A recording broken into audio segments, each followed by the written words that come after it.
Ladies and gentlemen, we have a tied-up series today in the Sunday show match with MTW Dimaga and Evil Geniuses JYP. We're going to head over to Dual Site, which was actually Dimaga's pick. Let's go ahead and get there right now. Nightend, I'm so excited. Let's go ahead and introduce the players. Mid-right-hand position, we have the red Protoss Evil Geniuses JYP. Mid-left, we have the blue Zerg Dimaga. Now, Dual Site is definitely a map that I think a lot of people have been having troubles, especially against Zerg. The normal way to play when you are Zerg is just a counter-attacking style. How do you think, if you're in JYP's position, how do you think you're going to actually go about this particular map?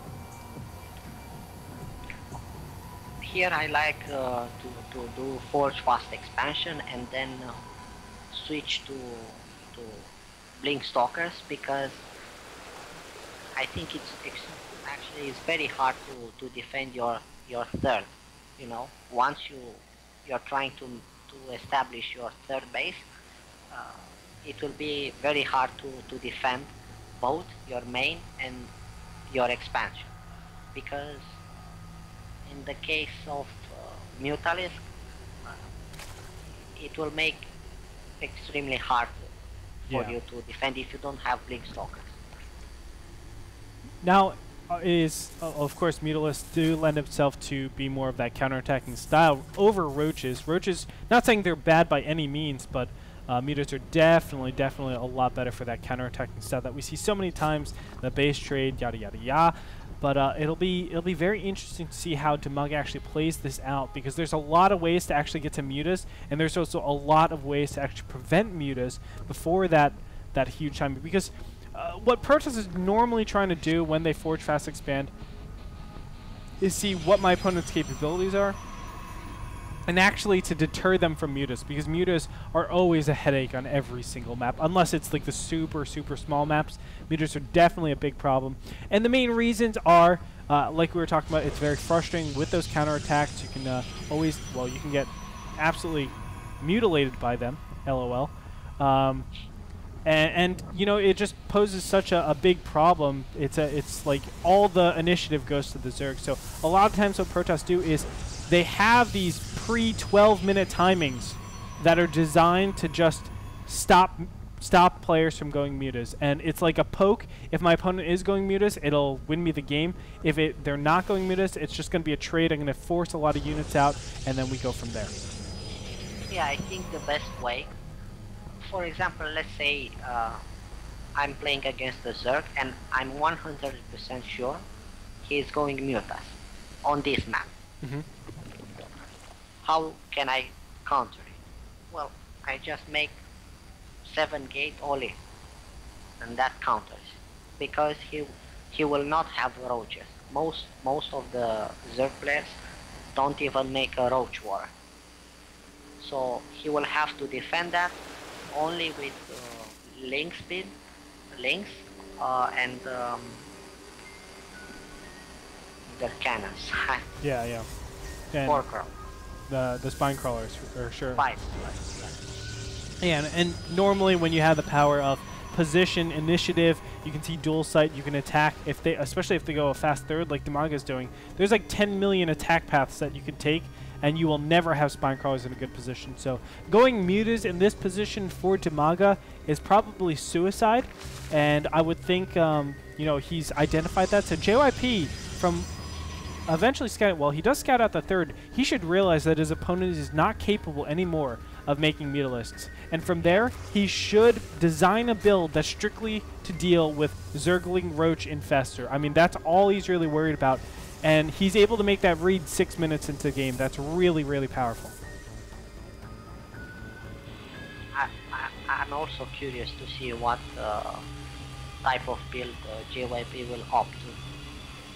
I would personally try to use 4 gate TTs here as well, or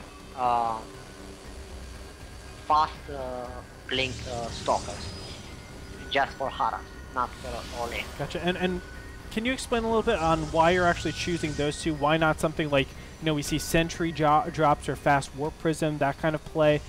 We have seen fast robotics play, but why are you actually targeting out the Blink Stalkers and the Dark Templars. Yeah, you have a good point. You can also use robotics immortals with sentries and stalkers, you know? Yeah, yeah. Because I think it works quite good on this map. And why I don't like, why wouldn't I pick Warpriest with sentries? I'm not a fan of Warpriest Haras, especially not on this map, because you see the distance, it's so big from main to main. I suppose you mean a Warpriest Haras in main, in his main. Yeah. No? Yes. Yeah, well, the distance is so big, and you risk to be spotted by the Zerg, you know? And if he sees that, your drop will do no damage. Well, sure. I mean, obviously, definitely Warp Prisms can be quite difficult as opposed to maps like, let's say, Shakura's Plateau in close position when you're both on bottom, both on top. Then maybe you can get a lot more done. But, of course, dual sight, it's like the longest possible distance. It's cross position on a rectangle.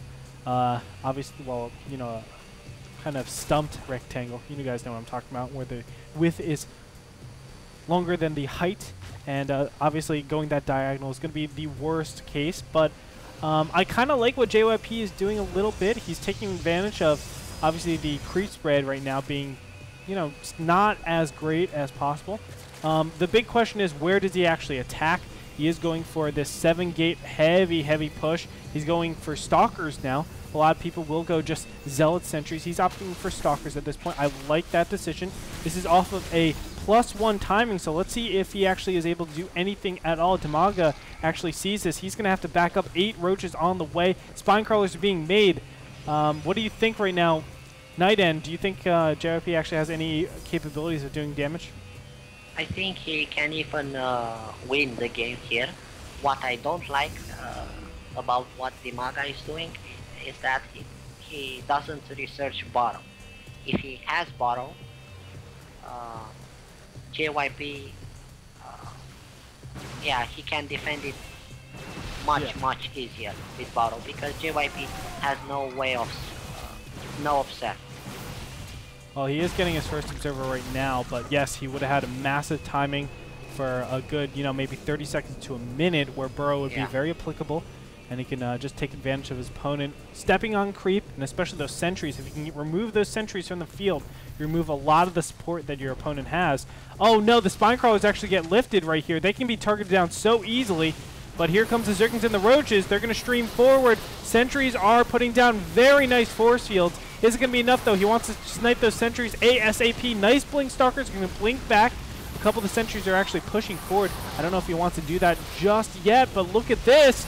JYP might be losing a little bit of this. More Zerglings and Roaches are going to be streaming forward, and we just have every single force field that's going to be burnt from this.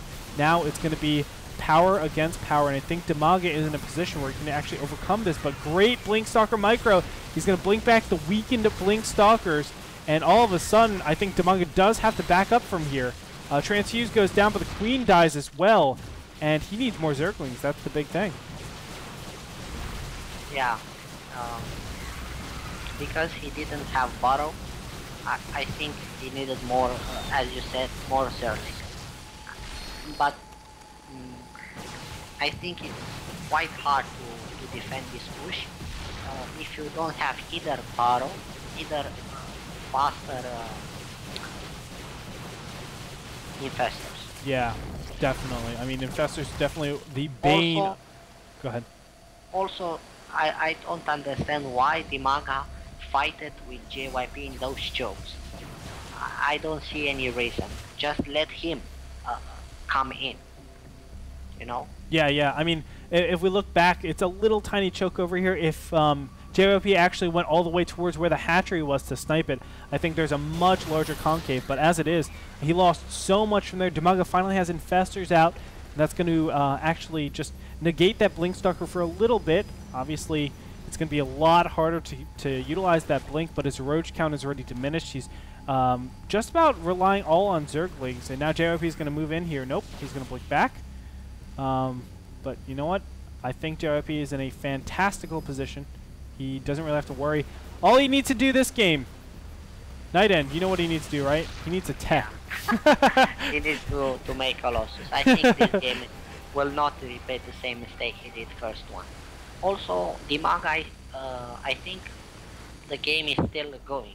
I don't think JYP won yet. Yeah. Because he did kill the hatchery, but he didn't kill almost any probes or any drones. Sorry.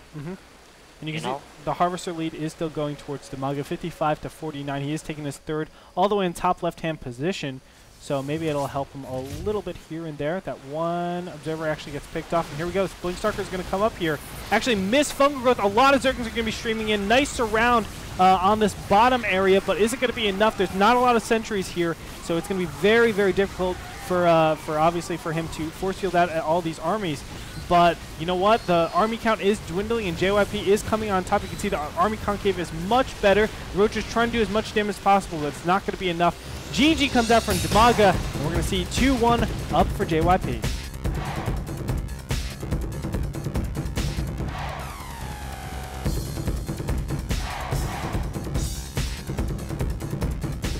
And ladies and gentlemen, that does it. So 2-1 up for JYP. Nightend, break it down for me, man.